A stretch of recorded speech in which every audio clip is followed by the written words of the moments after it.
a service of CNC Worldwide.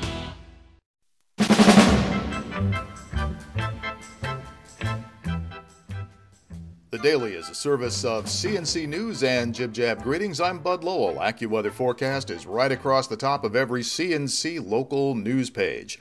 Eastman Kodak Company announced an agreement Monday morning to sell its document imaging business to Brother Industries Limited for about $210 million.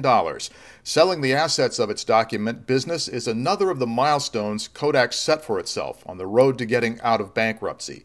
Document imaging is Kodak's line of scanners, image capture software, printers, and fax machines. Kodak wants to focus on large-scale printing for big commercial customers as its way forward.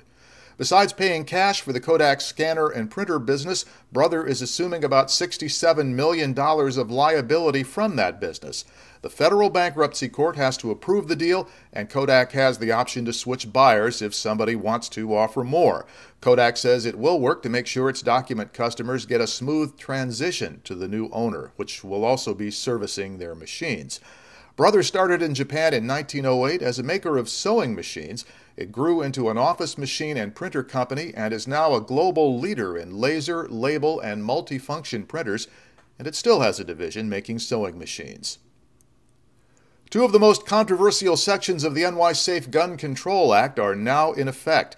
Gun owners now may load no more than 7 rounds into a semi-automatic weapon unless they're shooting in competition or at a shooting range. You're limited to putting 7 rounds in the magazine anywhere else. And people who own what have now been designated assault-type rifles must start registering their guns with the New York State Police. They have a year to get that done. It's free. It involves filling out a form either online or by mail to the State Police Pistol Permit Bureau. People who don't want to register have a couple of options. Sell the gun to a licensed dealer or someone out of state, or modify it. The state used to allow rifles and shotguns with one military-style characteristic, such as a pistol grip or a bayonet lug. Sawing off the grip or grinding off the bayonet screw threads makes the gun legal according to the NY Safe Act website, but the modifications have to be made in a way that can't be readily reversed. Southwest Airlines began serving Rochester Sunday, one of 5 new cities added to its network. Southwest took over AirTran's routes to get into most of those markets. They are flying nonstop Rochester to Baltimore, Washington, D.C., Orlando, Tampa Bay, and Chicago. Southwest has become one of the nation's major air carriers. It flew 9.4 billion revenue passenger miles last month alone. People heading in and out of Spencerport will find Route 259 into the village closed for the week, but once the project it is being closed for is done, it should feel less like driving through a funnel to get into the village.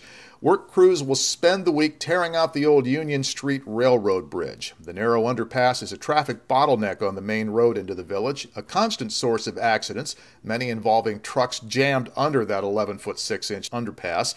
The railroad bridge itself is part of the old Hojack line, the same one that used to cross the Genesee River on the Charlotte Swing Bridge that was recently torn out. The tracks from Rochester to Niagara Falls were torn up in the 1970s. The bridge has not been used since. The demolition work is due to be finished Sunday. And here's one more piece of transportation news for you. Construction work is underway in downtown Rochester on the new RTS Transit Center off Main Street. Demolition and clearing the site has been going on for months. A big construction crane went up 2 weeks ago. Workers started using the crane Monday to lift the columns and precast concrete panels into position for the structure itself. All the exterior panels should be in place by the end of June. The Rochester-Genesee Regional Transportation Authority says the 87,000 square foot climate-controlled center should be open a year from now, and then it's goodbye to changing buses downtown in the snow and rain. A Rochester man is recovering from stab wounds at Strong Memorial Hospital after being attacked Sunday afternoon on Woodward Street in northeast Rochester. Police say the man, who is 47, was stabbed once in the upper body at a house just north of the inner loop. The injuries are non-life-threatening, and police have a woman under arrest for stabbing him.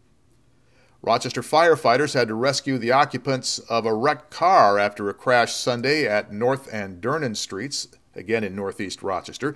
The cause of the 2-car crash is under investigation. No report of injuries. Canandaigua police say they have a Geneva man in custody after he tried to take a punch at one of the officers who pulled him over.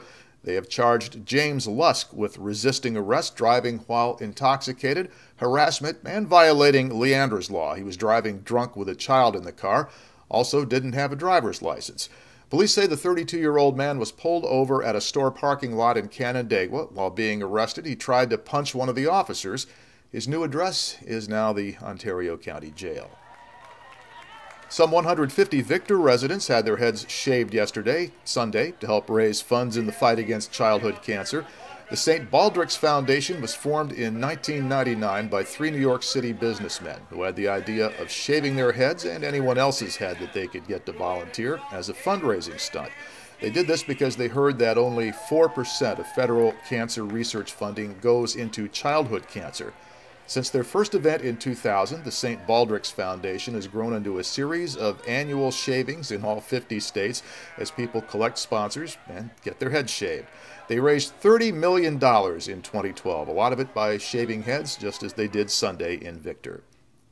And the radio show hosted by longtime sports journalist Rick Woodson aired for the last time Sunday on WHTK in Rochester. Woodson passed away a month ago of complications from a lung disease called idiopathic pulmonary fibrosis.